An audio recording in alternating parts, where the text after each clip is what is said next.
dari program studi manajemen. Di sini saya akan mempresentasikan tugas matematika bisnis yang berjudul dengan penerapan fungsi linier sampai dengan analisis laba rugi dan titik impas.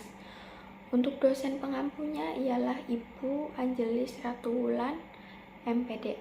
Pernah nggak sih kalian mikir kenapa sih usaha orang bisa untung terus, padahal jualan cuma kopi atau snack yang terkinian? Nah, jawabannya itu bukan cuma soal rasa atau tren ya, tetapi juga soal hitung-hitungan yang tepat. Nah, hari ini kita nggak akan bahas matematika yang bikin kening kerut. Justru kita akan bahas gimana rumus sederhana kayak fungsi linier bisa bantu kita menentukan berapa biaya, berapa keuntungan, dan kapan usaha kita akhirnya balik modal. Tenang aja, ini bukan matematika yang jauh dari dunia nyata. Kita akan lihat gimana angka-angka ini benar-benar berperan waktu kita bikin keputusan bisnis. Siap untuk melihat gimana matematika bisa jadi alat dagang yang powerful? Tonton sampai habis ya. Kita langsung saja ya. Ini tujuan umum. Nah, untuk tujuan umum ini agar semua dapat menjelaskan analisis laba rugi dan impas dalam bentuk fungsi linier. Nah, di sini ada fungsi penerimaan. Untuk fungsi penerimaannya itu ada menghitung penerimaan atau revenue. Penerimaan total. Untuk dalam kurungnya itu ada total revenue sama dengan total penjualan. Bagi sebuah perusahaan adalah fungsi dan kuantitas barang yang dijual. Besarnya merupakan hasil kali antar kuantitas barang yang diproduksi dengan harga barang per unitnya secara matematis dapat dinyatakan sebagai berikut. TR sama dengan P kali Q. Untuk TR-nya itu total revenue, dalam kurungnya itu ada total penerimaan, total penjualan. Untuk di bawahnya itu ada Q. Untuk Q-nya itu kuantitas barang yang diproduksi atau terjual.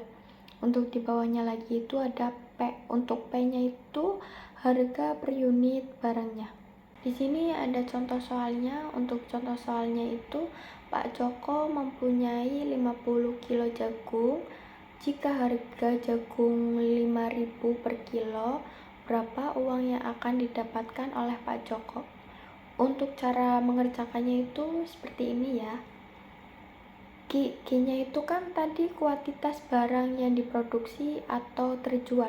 Untuk diproduksinya itu kan tadi dia mempunyai 50 kilo. Kita tulis di Q-nya itu 50 kilo. Habis itu kita ke P. P-nya itu kan harga. Tadi harganya kan per kilonya itu 5.000. Kita tulis. Di situ kita lanjut mengerjakannya. TR sama dengan Q kali P. Seperti yang tadi dibilang di atasnya, seperti itu. TR sama dengan Q kali P. Habis itu kita kerjain lagi. TR-nya tulis lagi di bawahnya. Lalu 50 itu dari Q-nya itu kita tulis.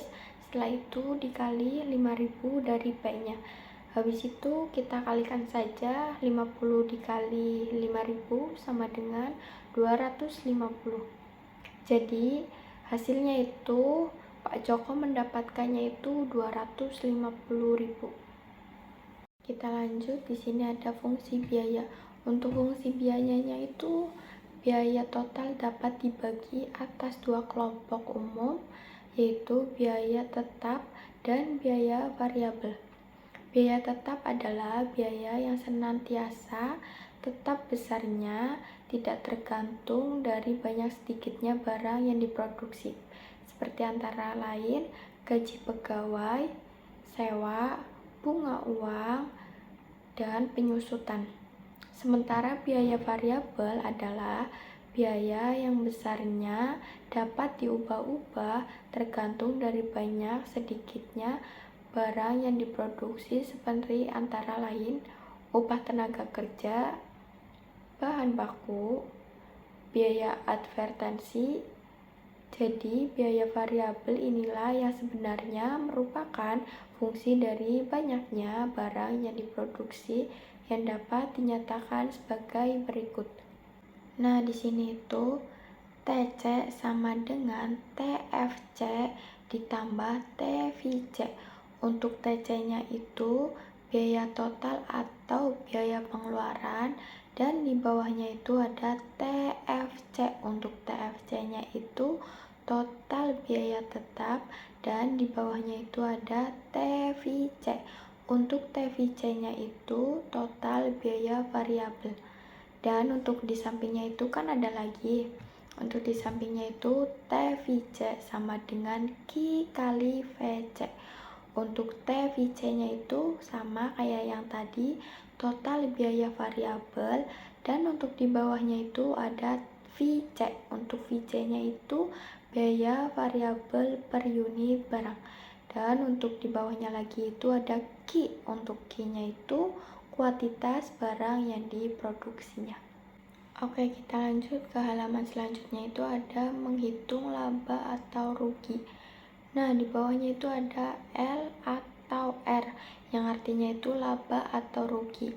Nah, di bawahnya lagi ada TR. Untuk TR itu total revenue, yang di dalam kurungnya itu ada total penerimaan, total penjualan. Di bawahnya lagi itu ada TC. Untuk TC-nya itu biaya total atau biaya pengeluaran. Di bawahnya ada kemungkinan. Untuk kemungkinannya itu nomor satunya, jika TR kurang dari TC itu sama dengannya itu rugi. Nah, di bawahnya lagi nomor 2 itu ada jika TR lebih dari TC itu artinya laba. Nah, ketiga itu jika TR sama dengan TC maka break even point atau titik impas. Untuk halaman selanjutnya itu ada contoh soal. Untuk contoh soalnya itu suatu produk dihasilkan 200 unit dengan biaya tetap total 25.000 dengan biaya variabel per unitnya itu 400. Jika di pasar harga per unit adalah 500, maka apa yang terjadi? Kita itu untuk hitungannya itu TFC. Untuk TFC-nya itu dari total biaya tadi. Total biayanya itu 25.000. Kita tulis. Lalu untuk di bawahnya itu kita tulis TVC. Kita TVC-nya itu VC kali Q.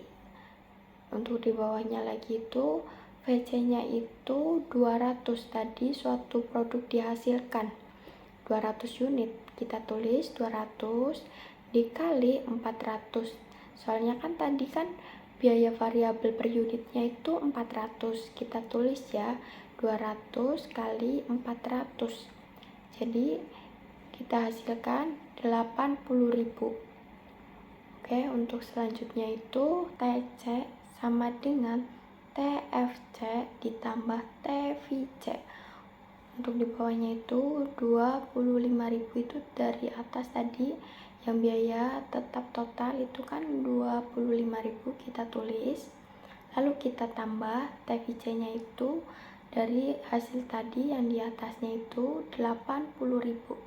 Kita tambah 25.000 ditambah 80.000 rupiah. Hasilnya itu 105.000 rupiah. Oke, kita lanjut. Di samping itu ada P. P-nya itu 500 per unit dari tadi ya. Yang di atas itu jika pasar harga per unit adalah 500. Kita tulis yang 500 itu. Lalu Q. Untuk Q-nya itu tadi yang suatu barang dihasilkan. Tadi 200 unit, kita tulis juga 200 unit. Lalu untuk di bawahnya itu TR sama dengan P kali Q. Untuk P-nya itu 500 tadi dari yang di atas itu. Yang per unit adalah itu kita tulis 500. Lalu dikali 200 itu dari Q. Suatu barang dihasilkan 200 unit itu yang di atas kita tulis juga, jadi 500 kali 200 hasilnya itu 100.000 rupiah. Oke, kita lanjut. Di bawahnya itu L atau R sama dengan TR dikurangi TC. Untuk di bawahnya itu ada 100 dikurangi 105.000 rupiah. Jadi hasilnya itu 5.000 rupiah. Nah, jadi produk mengalami kerugiannya itu 5.000 rupiah. Nah, di sini itu ada titik pulang pokok. Untuk titik pulang pokoknya itu suatu kondisi di mana jumlah pendapat sama dengan jumlah pengeluaran atau impas. Ini di bawahnya itu ada TR. Untuk TR-nya itu total revenue, dan di bawahnya itu ada TC. Untuk TC-nya itu total cost.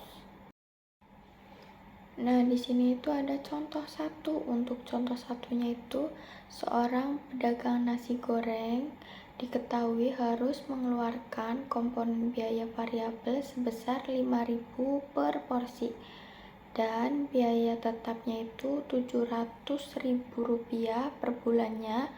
Berapa nasi goreng yang harus terjual per bulan untuk mencapai BEP? Jika harga jual nasi goreng per porsinya itu 10.000 rupiah. Oke, kita hitung caranya. Untuk caranya ada di bawah seperti ini ya. Oke, kita jelaskan. Seperti VC. Untuk VC-nya itu 5.000 per porsinya. Kita tulis 5.000 per porsi udah. Terus kita ke bawahnya itu ada TFC. Untuk TFC-nya itu 700.000 rupiah per bulannya. Oke, kita ke bawah. Untuk ke bawahnya itu untuk P-nya. Untuk P-nya itu tadi 10.000 per porsinya. Kita tulis 10.000 per porsi. Oke, kita lanjut caranya kayak di samping. TR sama dengan TC. Terus kita tulis ke bawah itu ada P kali Q sama dengan TVC ditambah TFC. Lalu untuk di bawahnya lagi itu ada P kali Q sama dengan Q kali VC ditambah TFC.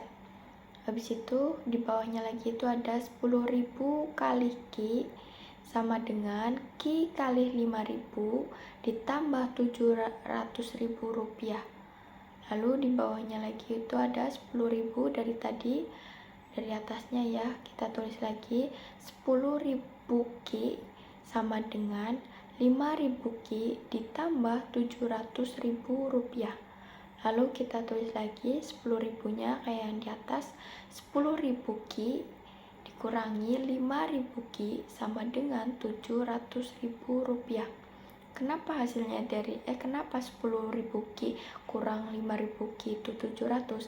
Untuk 700-nya itu dari atas tadi ya, diturunin ya.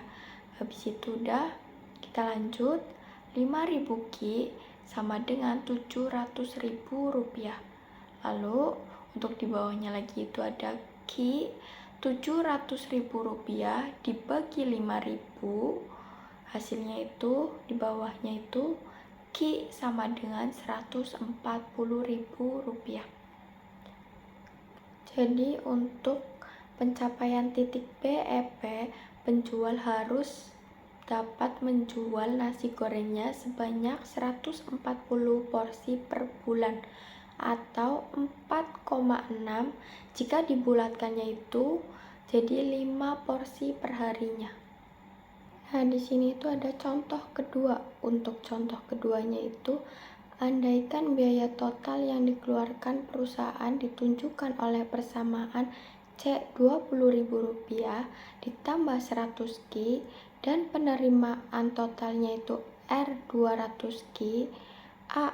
Pada tingkat produksi berapa unit perusahaan ini berada dalam posisi pulang pokok. B. Apa yang terjadi jika produksi 300 unit? Oke, untuk penyelesaiannya itu yang A itu R kurangi C. Untuk di bawahnya itu pulang pokok R sama dengan C. Lalu untuk di bawahnya itu kita tulis 200, yang dari R tadi 200Q sama dengan Rp20.000 ditambah 100Q. Lalu untuk di bawahnya itu 200Q dikurangi 100Q sama dengan Rp20.000. Lalu untuk di bawahnya itu ada lagi 100Q sama dengan Rp20.000. Lalu untuk di bawahnya itu Q Rp20.000 dibagi 100 sama dengan Rp200.000. Nah, ini untuk penyelesaian B. Jika Q sama dengan 300 unit, maka R-nya itu 200, dalam kurungnya itu 300. Jadi 300 itu dikali dulu ke 200. Jadi hasilnya itu Rp60.000. Oke, untuk di bawahnya itu C. C-nya itu sama dengan Rp20.000 ditambah 100. Lalu di dalam kurungnya itu ada 300. Terus tutup kurung. Jadi itu hitungnya itu 300 yang tadi itu dikali ke 100. Itu nanti ditambahkan ke 20.